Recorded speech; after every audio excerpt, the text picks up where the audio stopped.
ولا اليمين لا طيب كده شوف ليش تمارين؟ كثير هاي 25 مرة أحسن تعملها 20 مرة مرة واحدة الناس بتشد يا ابو العافيه وتجيب يا ابو العافيه بتصدق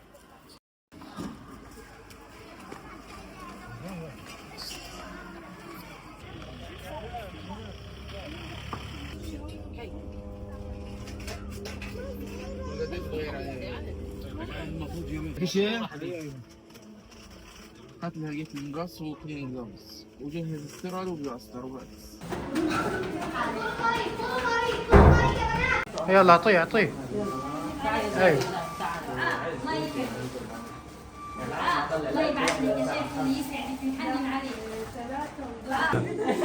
يلا اعطيها.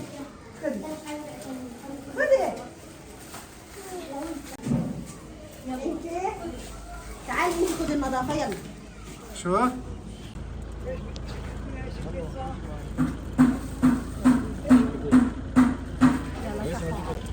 أنا؟ مين؟ تعالي يا مخرج مشي.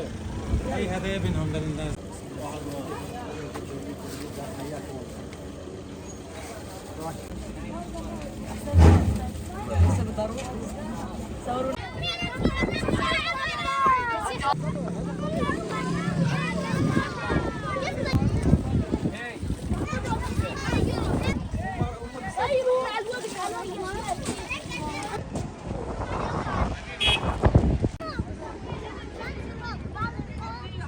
Gazze ve Filistin'deki insani dram diyelim.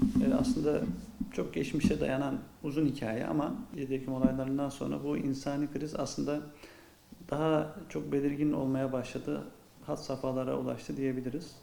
Bu anlamda 10 Aralık Birleşmiş Milletler tarafından Dünya İnsan Hakları Günü olarak kutlanıyor diyelim. Ama bu bir farkındalık. Hani en azından bu anlamda insan haklarının ihlal edildiği coğrafyaları hatırlamamız gerekiyor. Bunların da başında Gazze geliyor, Sudan geliyor ve dünyanın diğer mazlum coğrafyaları geliyor.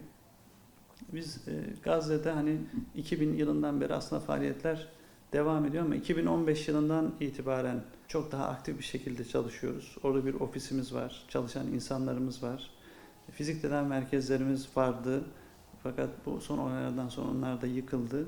Ama Gazze'deki faaliyetlerimiz durmaksızın devam ediyor. Gazze'deki bu dramı Birleşmiş Milletler'e bağlı kuruluşlar da ortaya koymuş durumda.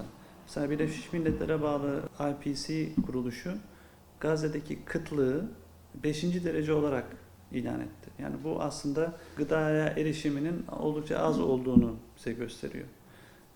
Bunun dışında hani sağlıkla ilgili olarak Gazze'deki 36 tane hastanenin %94'ü şu an kullanılamaz durumda.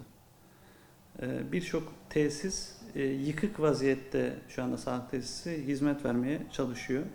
180 tane ambulans kullanılamaz hale gelmiş. Bunların hepsi aslında sağlık hizmetine sekteye uğrayan, sağlık erişiminin mümkün olmadığını gösteren şeyler.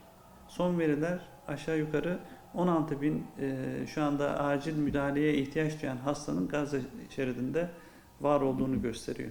Bu insanların ameliyata ihtiyacı var. Bu insanların yeteri kadar mesela diyaliz gibi veya önemli tedavi imkanları gibi sağlık erişilmesi gerekiyor ama erişemiyorlar.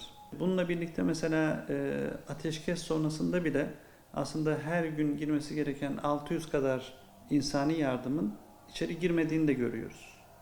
Günlük 100'ün altında bir tır sayısı var şu anda içeri girebilen insani yardım tırlarının. Bununla ilgili bizim de hazırlıklarımız var. Tırlarımız hazır bekliyor ama işte içeri girmekte ciddi sorunlar yaşıyoruz. Dediğim gibi doktorlarımız şu an çalışan hastanelerde hizmet vermeye devam ediyorlar. Han Yunus bölgesinde yıkılan 3 tane sağlık merkezimizin yerine yeni bir sağlık merkezi açıyoruz. O merkezde hem primer sağlık hizmeti hem de fizik tedavi hizmetini vermeye çalışacağız. Şu da bir gerçek, önümüz kış. Özellikle yağmur çadırlarda yaşayan insanlar için ciddi bir sorun olmaya devam edecek gibi görünüyor. Özellikle önümüzdeki birkaç ay içerisinde hani kış mevsimiyle, yağmurun yağmasıyla sağlıkla ilgili sorunların da artacağını bekliyorum açıkçası. Elbette ki hani hükümetler, devletler de bu insani kriz için önlemler almalı, görüşmeler yapmalı, her türlü aktiviteyi, faaliyeti göstermek zorunda ama biz hani insani yardım kuruluşları olarak bizim de aslında üzerimize düşen görevler var. En azından hani dünyanın değişik coğrafyalarında gözlemlediğimiz, haberdar olduğumuz bu sağlık problemlerinden en azından kendi alanımızla ilgili ne yapabiliyorsak oralara bu hizmeti götürmeye çalışıyoruz. Sorunun çözülmesi, barış sağlanması en büyük temennimiz aslında. Yani bu olayların artık son bulması, oradaki insanların rahatça girip çıkabilmesi, sağlık hizmetinin ve diğer insani yardımın oraya ulaşması en büyük temennimiz. Şimdi bunu yapabilmek için hem sivil toplumun hem hükümetlerin birlikte çalışıyor olması lazım. Bunun için bir efor sarf etmemiz gerekiyor.